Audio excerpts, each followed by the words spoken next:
Halo, selamat siang bos-bosku semua. Apa kabar? Buat bos-bosku semua, saya harap semua dalam keadaan baik-baik saja ya bosku, dan tanpa kekurangan apapun ya bosku untuk setiap harinya. Oke, mudah-mudahan semua urusan bos-bosku mau di rezeki ataupun di pekerjaan semoga semuanya dilancarkan ya bosku. Oke. Senang berjumpa kembali dengan saya ya bosku. Di sini saya kembali akan bahas laga kita untuk laga nanti malam. Oke. Dan di laga kita yang kemarin malam ya bosku, di sini kita ada beberapa pertandingan. Ini kita miss di laganya. Ini ada satu laga itu kita miss di laganya Shamrock ya bosku. Oke. Yang seperti kemarin saya bilang, ini Shamrock pasaran handicapnya ini agak apa namanya, agak mencurigakan ya bosku. Di sini kemarin saya juga kasih notes untuk laga Shamrock ini. Teman-teman harus lebih berhati-hati ya bosku. Dan benar aja sini Shamrock dilihat dari pasarannya, ini Shamrock hanya bisa menangkan laga dengan selisih 1 gol ya bosku. Oke, mungkin teman-teman ada yang mengikuti prediksi saya itu kemarin bermain di over 2,5 itu kita song ya bosku. Tapi kalau kita lihat emang pasaran Shamrock ini kemarin agak beda ya bosku. Jadi saya peringatkan untuk laga kemarin malam itu bos-bosku lebih berhati-hati ya bosku. Dan benar aja sini Shamrock malah bisa menangkan laga itu dengan skor tipis. Oke, jadi sangat sayangkan ini satu laga ini kita tidak masuk ya bosku. Dan ada 4 laga sisa ini kita masih masuk dari pasaran handicap ataupun di over under ya bosku. Oke. Dan untuk laga kemarin malam ini saya tidak terlalu banyak untuk mengulas ya bosku. Di sini saya akan lanjut aja bakalan bahas laga kita yang nanti malam ini ya bosku. Di sini saya sudah siapkan itu ada 5 pertandingan ya bosku, dan semua pertandingan ini saya ambil dari jam awal. Oke. Jadi semua pertandingan ini saya ambil dari jam di bawah 12. Oke. Jadi bos-bosku bisa pantau nanti build kita bareng-bareng ya bosku. Oke. Dan untuk laga nanti malam ini ya bosku, di sini saya akan bahas awal itu dari laga Swedia. Oke. Dimana di Liga Swedia ini tuan rumah AIK yang berhadapan dengan Mjällby ya bosku untuk laga nanti malam. Kalau emang kita lihat dari segi kekuatan sini AIK yang lebih diunggulkan ya bosku ketimbang bintang tamu. Di sini kita bisa lihat dari standing klasemen sementara ya bosku. Di standing klasemen sementara ini juga cukup jauh ya bosku peringkatnya. AIK yang lagi berada di peringkat 2, sedangkan bintang tamu ini berada di peringkat 9 ya bosku. Nah, di sini juga kita bisa pantau dari 5 laga masing-masing perjalanan 2 klub ini ya bosku. Di sini tuan rumah lebih diunggulkan ya bosku. Oke, di sini kita bisa lihat tuan rumah hanya mengantongi 1 kali kekalahan, walaupun sini Mjällby ini juga berada di performa yang kurang bagus ya bosku. Jadi kalau kita lihat persentasinya tuan rumah ini bisa mengantongi kemenangan ya bosku untuk laga nanti malam, walaupun di sini di 2 laga terakhir itu dengan hasil imbang dengan skor kacamata dan skor 2-2. Oke, jadi kalau kita lihat ya bosku dari pasaran handicap dan over under, di sini saya takutnya AIK cuma bisa menangkan laga dengan selisih 1 gol. Dilihat dari pasaran itu paling kecil cuma ada 1 ya bosku.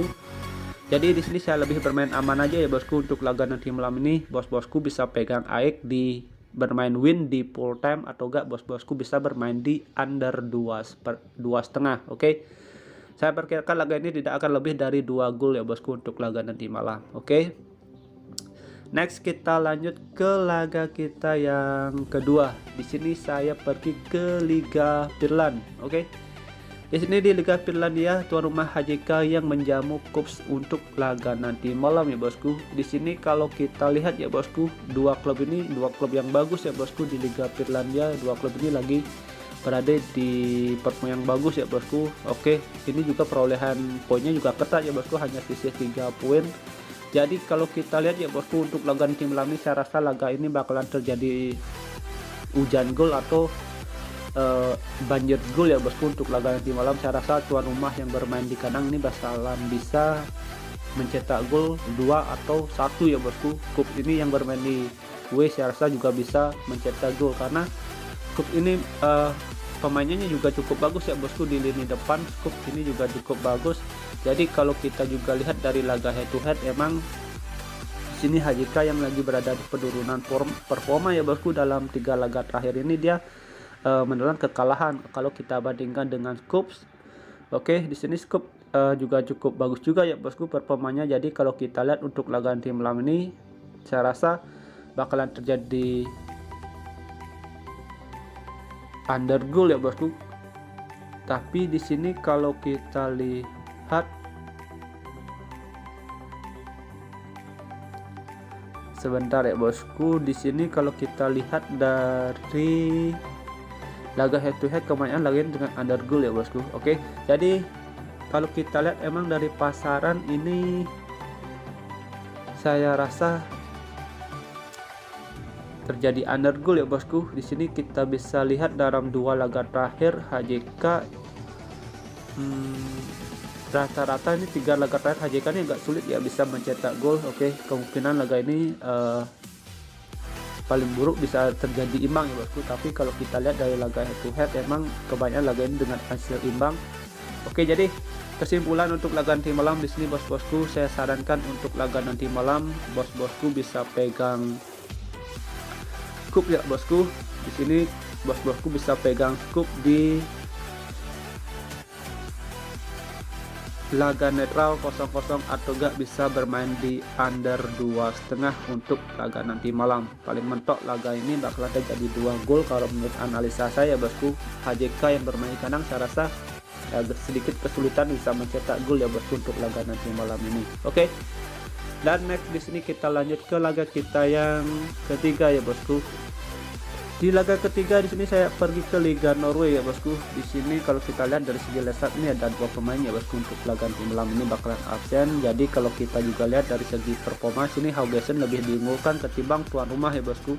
Di sini tuan rumah lagi berada di penurunan performa ya bosku, atau dia agak sulit bersaing di Liga Norway. Ini Jeff yang berada di peringkat 15 sedangkan Haugesund yang berada di peringkat 13. Jadi kalau kita lihat ya bosku dari laga nanti malam dan dilihat juga dari pasaran handicap dan operandar untuk laga nanti malam, di sini saya menyarankan bos-bosku untuk laga nanti malam ini pegang Haugesund di laga netral 0-0 atau gak bisa laga nanti malam ini bermain di operandar ya bosku dan bermain di over 2,5 untuk laga nanti malam. Oke. Jika ada seman piling untuk laga nanti malam, mari kita gaskan. Jika kurang, bisa di skip. Tuan rumah yang bermain di kandang ini saya rasa bisa mencetak gol untuk laga nanti malam ya bosku. Dan di laga kita yang keempat ya bosku, di sini saya ada di laganya Finlandia. Oke, di Liga Finlandia ini tuan rumah Lahti berhadapan dengan Inter Turku ya bosku. Di sini kita bisa lihat ya bosku, Inter Turku ini berada di peringkat 4 sedangkan Lahti ini yang lagi berada di peringkat 11. Jadi kalau kita juga lihat ya bosku dari laga head to head, di Inter Turku dalam 5 laga terakhir itu dia rata-rata bisa mengantongi 2 kemenangan ya bosku, dan 1 laga itu dimenangkan oleh Lahti di tahun 2001 ya bosku. Dan kalau juga kita lihat laga ini kebanyakan dengan over goal ya bosku. Oke, jadi kalau kita lihat untuk laga nanti malam ini Inter Turku ini juga bagus ya bosku performanya. Kalau kita lihat ya bosku, tidak menutup kemungkinan Inter Turku yang bermain di tandang saya rasa bisa mengenangkan laga itu dengan skor tipis ya bosku. Jadi bos-bosku untuk laga resmi malam ini bermain aman aja ya bosku dengan pegang Inter Turku di handicap seperempat atau bisa bermain di over 2,5. Perkiraan skor dari saya ini bisa 2-1 dimenangkan oleh Inter Turku. Oke. Dan next di laga kita yang kelima atau terakhir menurut versi gua ya bosku. Di sini saya ada di laganya Swedia. Oke, di Liga Swedia ini Osters berhadapan dengan AIK. Oke. Jadi kalau kita lihat emang dari 5 laga yang dijalani oleh masing-masing 2 klub ini performa Osters ini jauh lebih diunggulkan ya bosku. Walaupun Osters dalam 2 laga ini dia belum mengantongi kemenangan ya bosku, tapi kalau kita bandingkan dengan performanya AIK ini saya rasa Osters bisa lebih mendominasi jalannya pertandingan untuk laga nanti malam. Jadi kalau juga kita lihat dari standing klasemen ini juga 2 klub ini kita bisa bilang performanya ini juga cukup seimbang ya bosku, tapi Osters yang bermain di kandang ini saya lebih mendominasi ya bosku, rasa feeling saya rasanya untuk laga nanti malam ini. Jadi kalau kita lihat dari pasaran handicap dan over under untuk laga nanti malam, bos-bosku bisa pegang Oilers di handicap di handicap 3/4 atau enggak bisa bermain di over 2/4 untuk laga nanti malam. Oke ya bosku. Sekian prediksi yang saya sudah berikan untuk laga nanti malam ini. Sudah ada 5 pertandingan yang saya sudah bahas. Oke, dan kita lanjut aja bakalan pergi ke kesimpulan laga kita nanti malam. Dan inilah kesimpulan kita untuk laga nanti malam ini ya bosku. Sudah ada 5 laga yang saya bahas. Bos-bosku bisa sesuaikan feeling dan analisa bos-bosku sendiri ya bosku. Jadi bos-bosku bisa pakai acuan untuk referensi yang saya berikan ini. Bisa bermain di handicap ataupun di over under, sesuaikan dengan juga feeling dan analisa bos-bosku sendiri. Jika ada samaan feeling bisa digas, jika kurang bisa di skip. Oke ya bosku. Thank you for watching, sampai jumpa di next video berikutnya. See you and bye bye.